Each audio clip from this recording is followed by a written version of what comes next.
Well, word got to me today that Kris has died.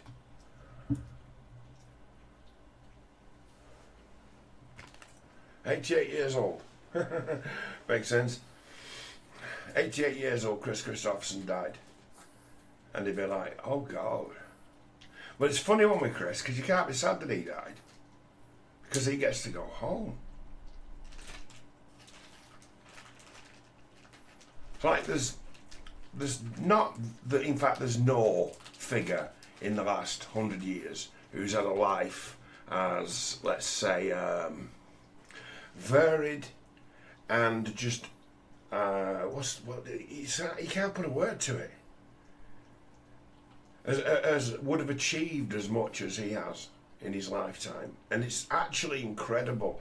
You get to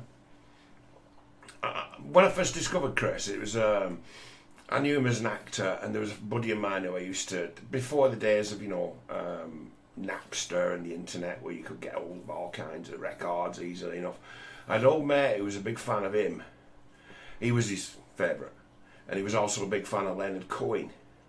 And I got introduced to both of these guys, and it's like the music ain't Chris's music's good, but Leonard's music isn't always great. But it's a matter of, he was a poet. He was trying to get to something. He was trying to get to the core of something. He was reaching for an understanding Cohen. As to where it's like, he's one of the greatest poets of the 20th century. But just the way that it works nowadays, you become if you're gonna not be just poor and starving, you become a songwriter. Now the level of songwriting those guys were talking about is far and above anything that's being made today. They are in every way superior to the modern songwriter. Now Kris has died.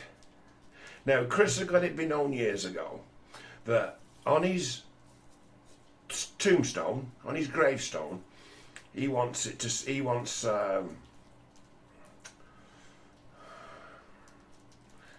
one of Leonard Cohen's lines.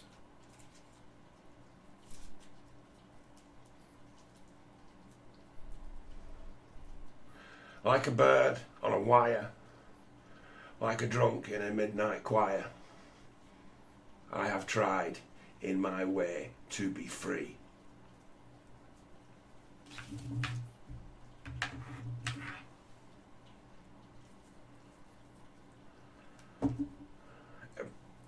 Kris never got near that. As a singer, as a songwriter, never got near that. Close. Rivaled it many times over, 1,000 times over, but never beat that line of Leonard Cohen's "Bird on a Wire."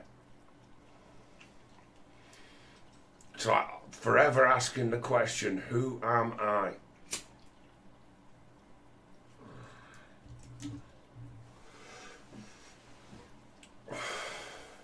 You see, right, I was first introduced to Leonard Cohen and at the same time as Kris Kristofferson, and it was like I just became stunned as to how many songs I already knew.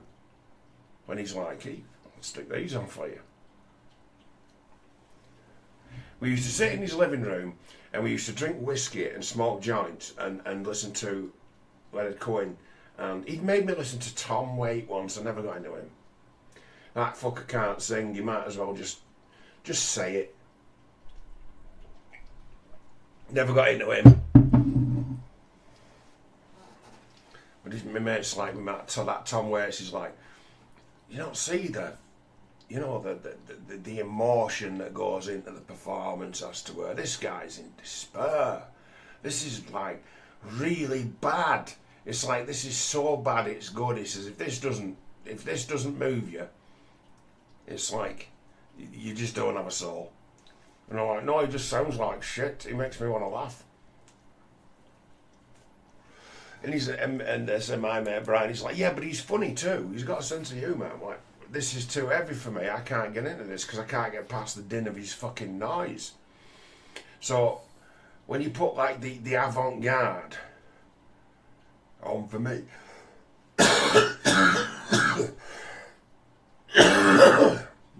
I've got to be able to hear the words to take them in.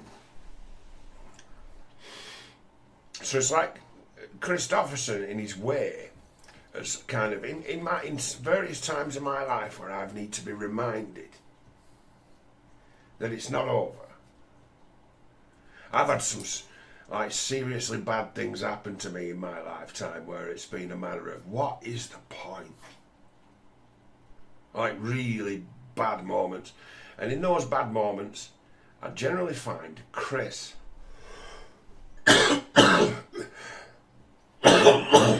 and Kris reminds me who I am.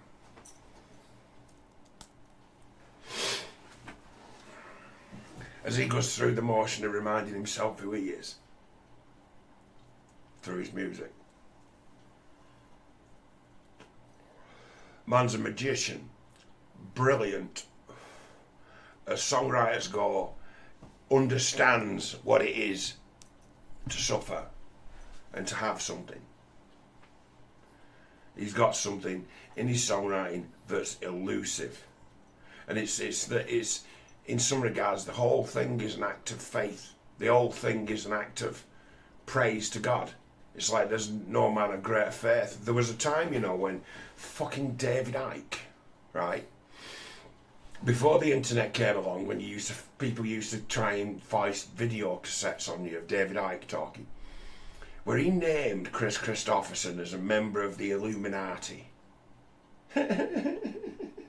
One of the secret rulers of the world. It's only 20 years ago.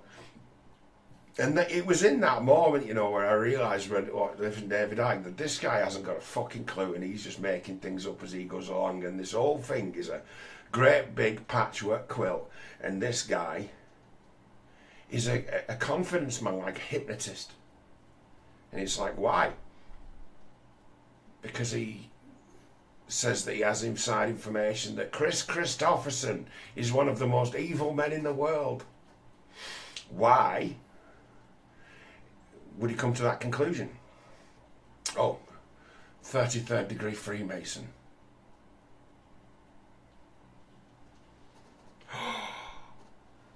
And it's a matter of, I didn't even understand how to get on that path.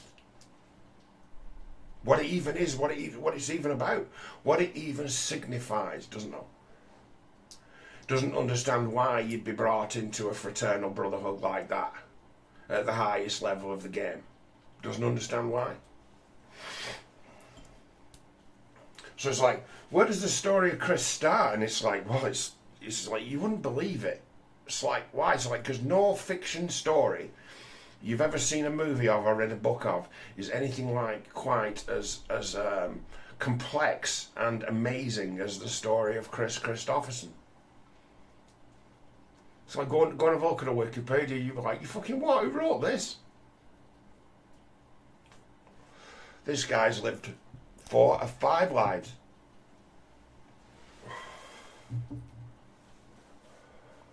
So as it starts, it's like, he's well born, Kris. It's like his military family, but it's like his dad was a general. So he was raised on Air Force bases. And it's like, the first thing of note is of Kris Kristofferson is that the first language he learned how to speak was Spanish because he was a base kid. So it's like, born bilingual.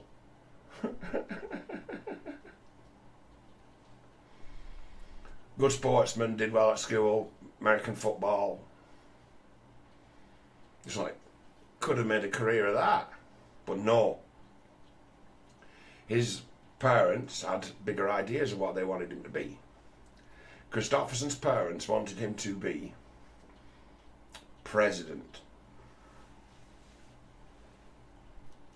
So his path to becoming president meant that he had to join the military. He had to become a veteran. So he joins the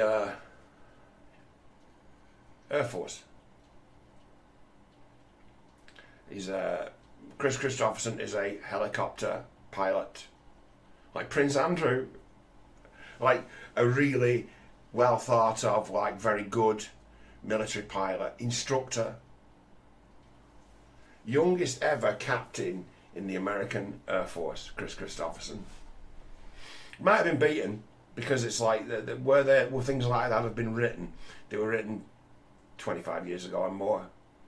But when he was made captain in the Air Force, he was the youngest ever captain in the US Air Force.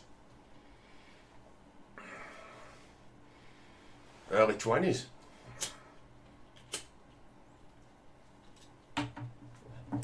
Rhodes Scholar. You ever heard of that? It's like a throwdown. People who are seen as being the brightest. It used to be a big thing. Now, fucking hell, it's probably just some walk shit now. There's probably no Rhodes Scholars anymore. But who? Famous Rhodes Scholar? Bill Clinton. Kris Kristofferson. When anyone ever puts to me where they say Rhodes Scholar, it's like, oh, Kris Kristofferson, you mean? It's like, I think he went to Oxford, didn't he? As a Rhodes Scholar. You're like, what did he read at Oxford, Cambridge?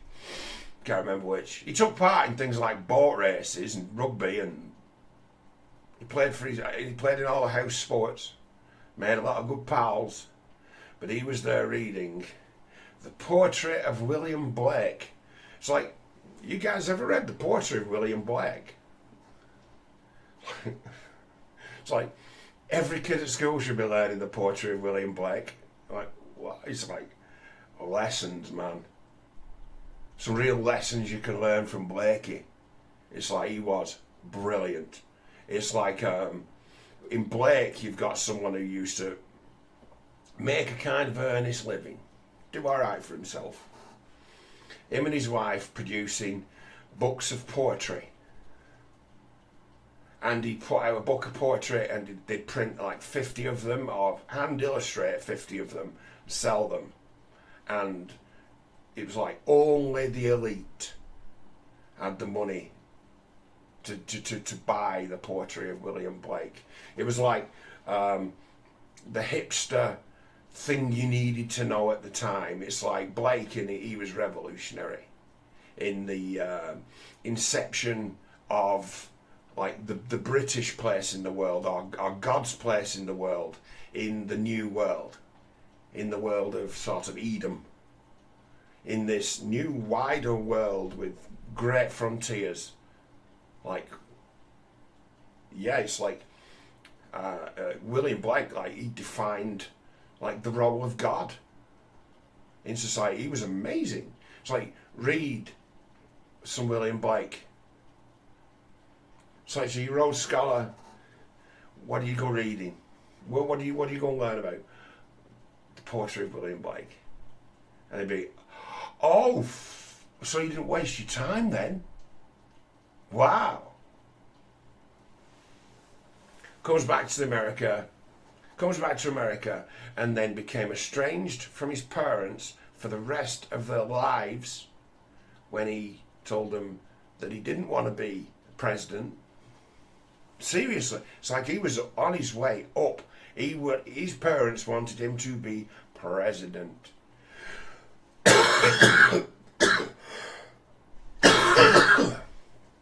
wanted him to move all the way to the top of the military and then move across into politics. That's what they wanted him to be.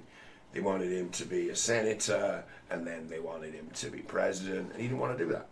And he became estranged from his parents forever.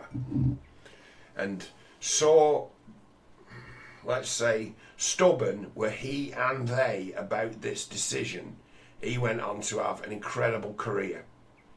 As to where he's not name-wise, name recognition now, he's nothing like as famous as he really ought to be, but famous from loads of different angles at once, for many different reasons.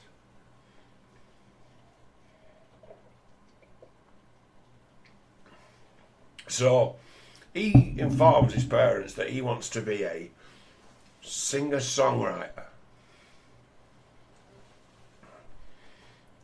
And it'd be like almost, you can imagine him getting slapped down to say, you gonna get something.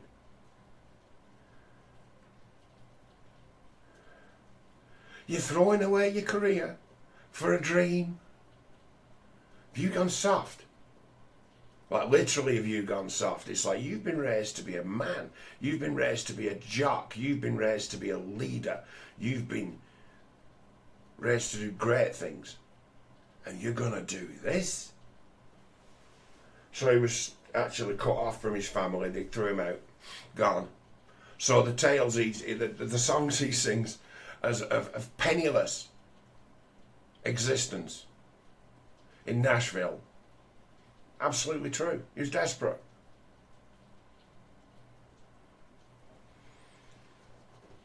He got somewhere in the end in music because he made friends with Johnny Cash. He couldn't get to Johnny Cash. So he rented a helicopter, found out where he lived and landed it in his backyard. Got out with the helicopter. He's like, what the fuck? Johnny Cash, what the fuck? And handed him a poem. And then got back in the helicopter and flew away.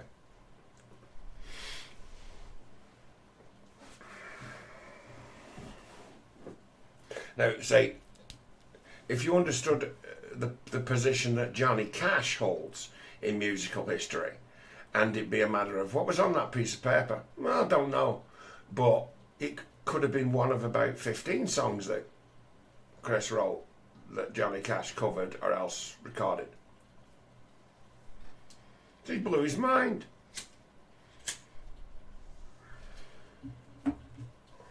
Blew his mind. Who the fuck is this guy? It's like, oh, he's had one of the most expensive educations anyone's ever had. And he's been reading William Blake for a few years. And he can write incredible poetry. And play the guitar. Like, this guy be brilliant as a songwriter. Not a lyricist, a songwriter. And they all be variations on a theme. It's like, these are songs of hope and faith, these. You'll not find the devil's music. It's not like AC/DC, she was a fast machine, she kept her more clean, she was the best damn woman that I'd ever seen. No, nothing like that. Nothing like that at all. A song that tell a story, a song that provide rich imagery. It's like, there's a thing about it, so if you study music and it's, what did he just say? What are the words? Where did these guys get their ideas from how to write a song? So you get back to talking and you get to what songs used to be, and then songs remembered were usually like oral histories in some regards. You wrote a song about something. Not just for the sake of the song. You write the song about something. And then with the recording arts, it then becomes like the YouTube video. This could be seen as a form of art. Impossible without the webcam. So the lamenting sort of ballad songwriter, when the recording equipment came along, that guy was really in business because he was no longer scribbling and writing things down. He was playing it, recording it, and then cribbing off himself. Well, fundamentally, there is a thing as to where certain songwriters are poets who modify their poems or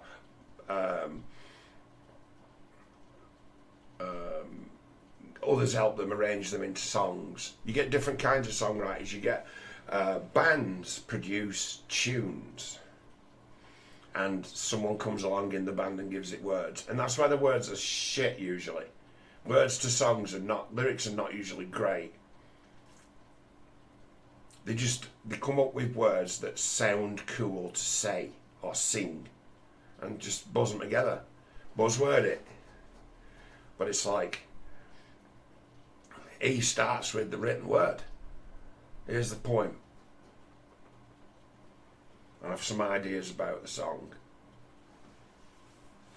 There's loads of different ways of working. If I was to become a songwriter, which I'm not, I'd be the guy who writes the poem and says, have that poem.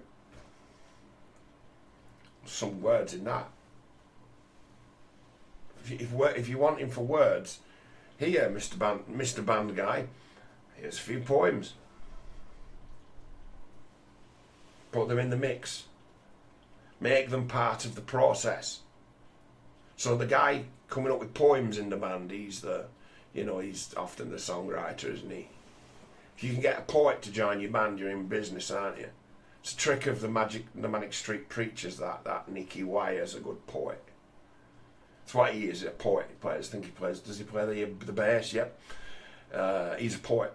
And so was his mate, that Richie Edwards, but he was one of these sort of moody, abstract sort of poet guys. You put the two together, you got meaning, and you've also got the words.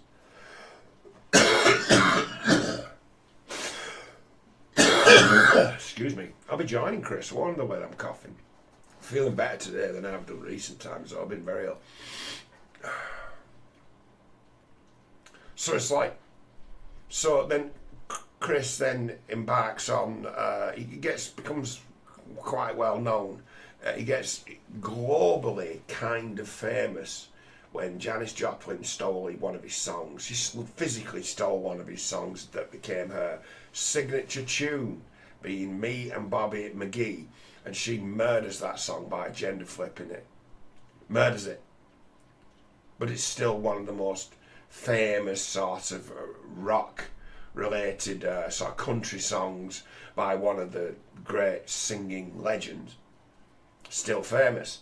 And it's a matter of Chris's version of it, which was going to be the release of the record until it was stolen, is a completely different song and incredible, by way of a song about having had nothing but something and then only then having regret at the thing one once lost. And it be a song from the lowest place as to where a man can occupy. The lowest space a man can occupy is Me and Bobby McGee. It's like, we've got nothing, not a penny, but we've got each other. And when that mean everything and that be lost, it's like, now you know what it is to be lonely. Now you know what it is to have lost something. And it's one of them tales. It's like, it doesn't matter if you're a king or a pauper or a peasant. You can be hurt in that way, and this is how you'll and this is a place as to where you can remain. I trade all my tomorrows for a single yesterday. So it's incredible. It's like the guy would blow people apart with his music. Like, he's really good. And it not be good in a kind of sentimental way. It'd be good as, this guy hits the world head on. This guy's really brave. It's like, this is courage, this music. And it's all of it, totally an act of faith. It's like he's done some deal with God. And it's like, yeah, he had. And it'd be a matter of the poetry of William Blake taught him how. So it's like every single song a hymn, every single one of them. Some of them overtly so, but every single song would qualify as a hymn that you could sing in a church. Apart from probably maybe Help Me Make It Through the Night, which is a kind of a love song, if you like, but it's kind of upbeat and up tempo. It's what is it? Take the ribbon from your hair, let it loose and let it fall. It's stunning as to how it goes together, as to how it seems like a song that's much older than what it is.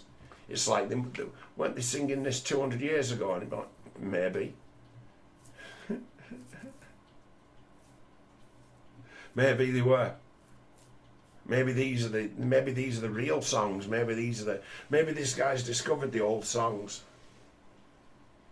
An incredible songwriting talent that everyone could learn from. There's a very amusing story one that's very amusing to me that's available to read about on the internet, because this guy was, all his life's been in the press. He's been famous for maybe 60 years, at least 55 years famous. And it'd be his wife, Rita Coolidge. He's been married 3 times. His second wife is this fucking gorgeous, brilliant singer called Rita Coolidge. She's a really good singer. Like one of those singers who's like nice to listen to. They're rare as to where you listen to them just because they're like a parent who'd sing you to sleep. Like someone with a sweet voice, with a mellow voice. She's a good singer, Rita Coolidge. You might not have heard of her, but there'll be certain songs that she's famous for that have appeared in all kinds of things as to where you'd hear her, and right, okay. She did a James Bond theme. She did the theme from Octopussy, Rita Coolidge, that all-time high. She's a nice singer. And when she divorced Kris, she said that she didn't like how he was critical about her songwriting ability, and he says he used to deflate her, he used to put her down. So the singers are sensitive creatures, aren't they, with all the people around them saying, "Oh, how brilliant they are." So it fucks their heads up. So it's like they end up insecure because it's like these people think they love me and I don't know who any of them are, because of all the nice things that get said to singers. So it's like he used to have this way of accidentally, not meaning to, put her down and criticise her songwriting ability. And she was so far up her own arse she couldn't recognise that she was married to the greatest songwriter in the world. And from his position, you're damn right he is, as being your husband, he's the only person who should be critical of you. As good as he is, it's like he's not slagging you to the world as being not as good as you could be. He's telling you, he's trying to help you. But she took it wrong way.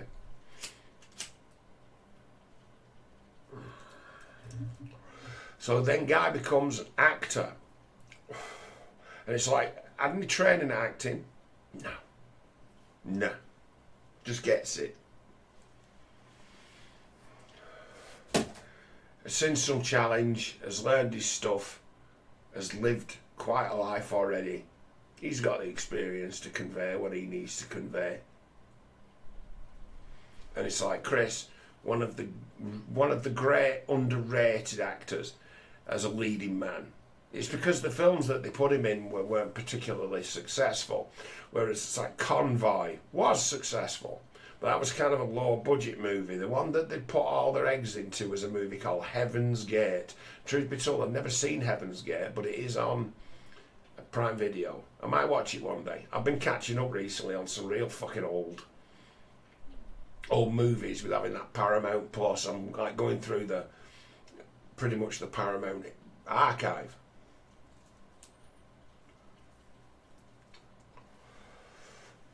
But yeah, he was cast in the leading role in what was at the time the most expensive film ever made, and also the biggest box office bomb in history. But you could never have believed that would be the case when you signed up for it, when it was made by Michael Cimino, who just won every fucking acclaim you could muster for the Deer Hunter.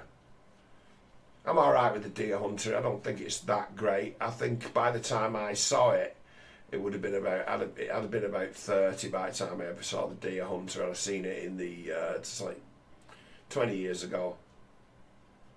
And didn't think it was as good as people had cracked it up to be. But it's still very good. It's like, of its time, it was likely pretty fucking devastating to watch in 1978. But by 1998 or 2000, it'd become a bit meh. It's like, okay, interesting. It's like, sadly, you know, most of what's in this that could be seen as being like big and sort of different has been ripped off and wasn't a completely original idea in the first place. It's like the wedding scene at the beginning of the Deer Hunter is extremely memorable as being, this is a pretty typical just sort of working class wedding where everyone's made an effort and people are genuinely happy. This is as happy as life gets for the little people. It sells it well. It sells the characters as these guys. It builds up the strength of the relationship and builds a complete foundation of who these guys are in relation to the place where they live, a hard place, and the people they have around them before it sets about deconstructing them. And then also masterpiece score. So it's like Kris being in Heaven's Gate that was on the back of the Deer Hunter, that Michael Cimino being seen as the great auteur of his time. Not his fault he ended up being in a turkey or two. A lot of being a very successful sort of breakthrough actor is the choices you make. You could be seen to have made the greatest choice ever, couldn't you? And it turned out to be one of the great lemons in film history. Well, Heaven's Gate is like the ultimate lemon. Nobody watched that. So it's like Kris then becomes character actor.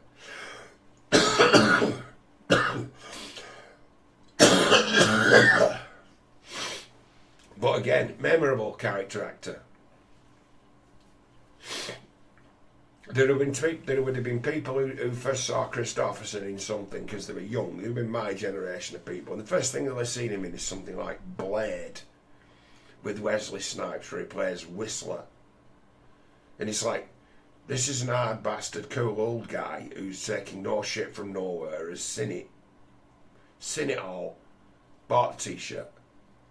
A voice of experience, a voice of absolute authority. Whack. Put Kris Kristofferson in it. It's like, we need a character here that's absolutely assured, trustworthy for the audience, who the other characters will respect, and the you would accept in the story as being a moral authority figure, and certainly a hard man. Oh, just cast Kris Kristofferson.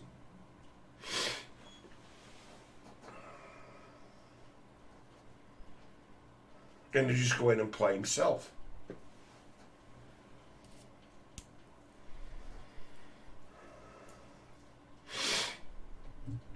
An inch away from being the quiet, strong, everyman character actor, or even leading man, Kristofferson.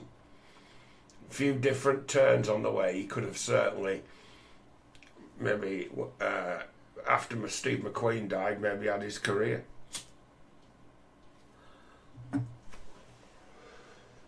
Again, like I said, made some bad choices in the films that he signed up to be in, but then made some good choices as to where he stars opposite Barbra Streisand.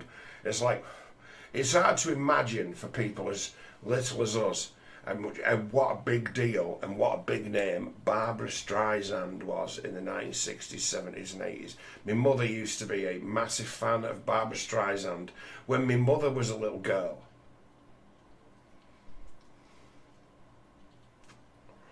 As long as she's been a big deal, so it's like, biggest movie he'll have been in where he wasn't the star in turn would have been A Star Is Born with Barbra Streisand. Then Barbra Streisand musical movies, you don't hear nothing of them now. They don't play them anymore. Musical movies are kind of out of style, but it's like they made incredible amounts of money and they made her a global superstar, fucking legendary figure in entertainment in the 70s and 80s, 60s and 70s and 80s. It's like Barbra Streisand is a big deal. And it'd be a matter of, yeah, Kris Kristofferson plays a major part in her career.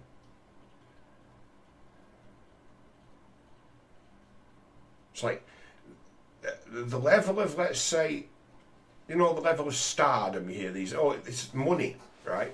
Money. It's like in 50 years ago, 70s, 80s, 90s, there were fewer celebrities, there were fewer well-known people. But the ones who were well-known, to be world famous in the 70s and 80s, was many measures. It's like Taylor Swift, it's like, I've never heard one of her songs knowingly. Someone could probably leave me a comment and say, well, you must have heard this and tell me what it is. And I likely have heard it, but I just didn't put the two together that it was Taylor Swift. It's like, she'd be seen as the biggest star in the world in music. And it's like, is she anything like as big as fucking Barbara Streisand was at any? No. Is she anything like as big as Michael Jackson was? No. Is she anything as big as Barbara Streisand? No. Anywhere near as big as Kenny Rogers? No. Anywhere near as big as Johnny Cash? No. Don't work like that no more. They just now it's not about how many records you sell. It's about how much money you accumulate. As to who says you're a good un. Do you ever recall that? There'll be people who know this, people don't. But do you ever recall there was a kind of scandal in the 80s as to the country music wasn't being wasn't being allowed to be in the charts. Its sales were not being attributed towards the charts. But it was the biggest selling form of music in America. But no one was counting this. No one was counting country music. It was just big. It sorted itself out. But it wasn't in the charts. So whatever was number one in the charts wasn't really number one in the charts. The number one in the charts was the big country song. It was bloody Dolly Parton. It was Kenny Rogers. They were the biggest selling artists in America. But they weren't in the charts. Why?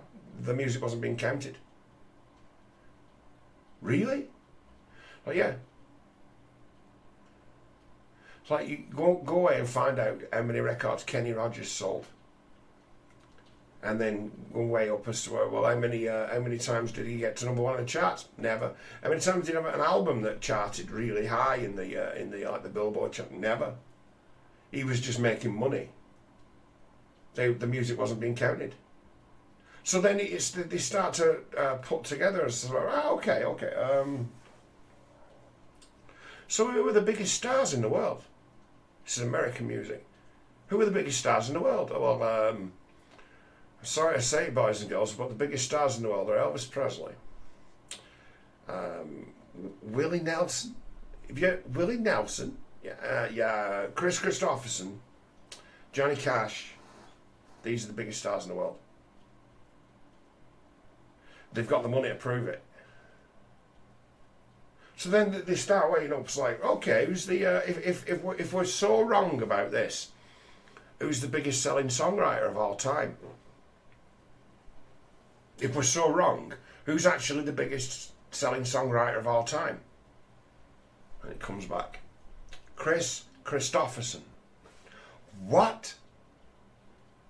Yeah, Kris Kristofferson's songs have sold more than any other artist, any other writer. And it's like, but it's like, we didn't count country music in pop music. We didn't promote it. It was just big. So you used to read that. You used to read that as a did you know 20 and 30 years ago. The biggest selling record, the biggest selling songwriter in the world is Kris Kristofferson. You're like, well, how does he get there? And then it's like this list. What? See all these songs. Who made this a hit? Who made this a hit? Who made this a hit? Who made this a hit? It's like, there's a reason why Kris's music cuts through, and it's because it's all done in good faith. He knows how to do it. He knows how to write a song that praises the Lord, and that the Lord likes and appreciates.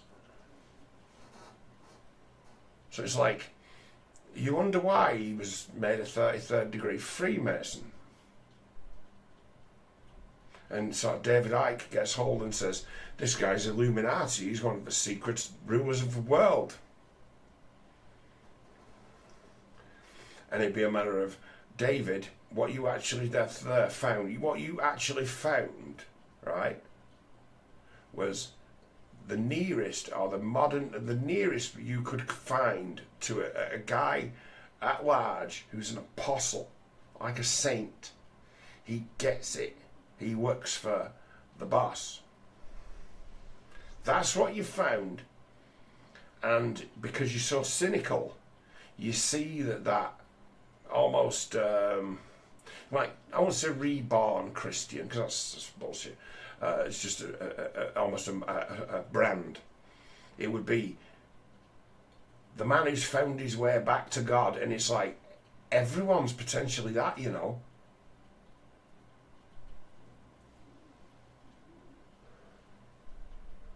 As to a bigotry towards the notion of religion as a big tent would be the thing that you'd see as to work. It's like, Kris Kristofferson's he's having a conversation with God in his music.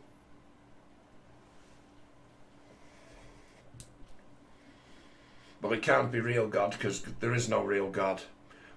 My God's the real God. His God mustn't be the real God. And it'd be a matter of, when in your imagination you think yourself such a fucking big deal, you put yourself in opposition to someone like Kristofferson. In your imagination, it's like, good luck fighting that angel. Well, being like that with say I always have to make this, if I talk about Kris Kristofferson, who is someone I deeply admire, and I always have to go back to, David Icke told the world that he was a reptilian shape-shifting member of the Illuminati.